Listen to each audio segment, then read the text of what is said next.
India സഖ്യത്തിന്റെ യോഗത്തിൽ നേതാക്കൾ തമ്മിൽ വലിയ ഭിന്നത. കോൺഗ്രസ് അധ്യക്ഷൻ മല്ലികാർജുൻ ഖാർഗെയെ പ്രധാനമന്ത്രി സ്ഥാനാർത്ഥിയായി പ്രഖ്യാപിക്കുന്നതിനെയാണ് സീനിയർ നേതാക്കൾ എതിർത്തത്. മമതാ ബാനർജിയാണ് പേര് നിർദ്ദേശിച്ചത്.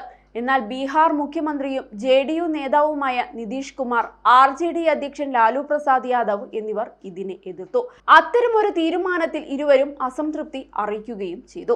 അതുമാത്രമല്ല, യോഗത്തിന് ശേഷമുള്ള ഇന്ത്യ സഖ്യത്തിന്റെ വാർത്താ സമ്മേളനത്തിലും ഇരുവരും പങ്കെടുത്തില്ല.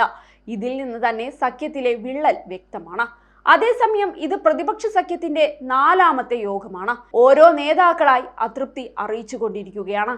പല തീരുമാനങ്ങളോടും നേതാക്കൾക്ക് യോജിക്കാനായിട്ടില്ല.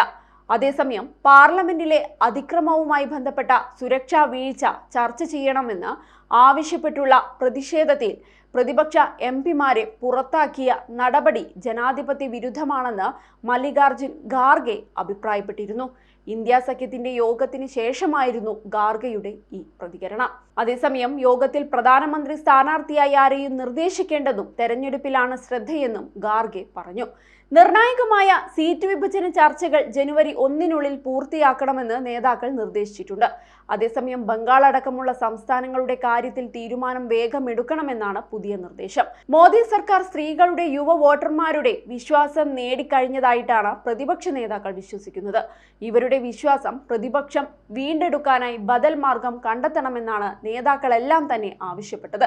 സുപ്രധാന വിഷയങ്ങളിലേക്ക് കൂടി ശ്രദ്ധ തിരിക്കണമെന്നും ആവശ്യമുയർന്നിട്ടുണ്ട്.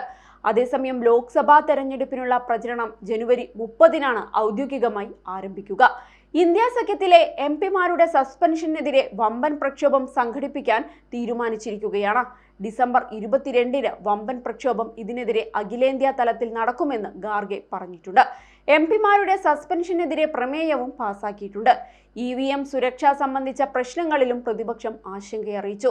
EVMകൾ ഡിസൈൻ ചെയ്യുന്നതിലും അതിന്റെ പ്രവർത്തനത്തിലും ആശങ്കയുണ്ടെന്നും ആഭ്യന്തരമന്ത്രി പാർലമെന്റിലെ സുരക്ഷാ വീഴ്ചയിൽ മറുപടി പറയണമെന്നും പ്രതിപക്ഷ നേതാക്കൾ ആവശ്യപ്പെട്ടു. ഏതായാലും അടുത്ത വർഷം നടക്കാനിരിക്കുന്ന ലോക്സഭാ തെരഞ്ഞെടുപ്പിനെ നേരിടാൻ പ്രതിപക്ഷ കക്ഷികൾ ഒരു കുടക്കീഴിൽ അണിനിരക്കുന്ന ഇന്ത്യ സഖ്യത്തിൽ പോര് മുറുകിക്കൊണ്ടിരിക്കുകയാണ്.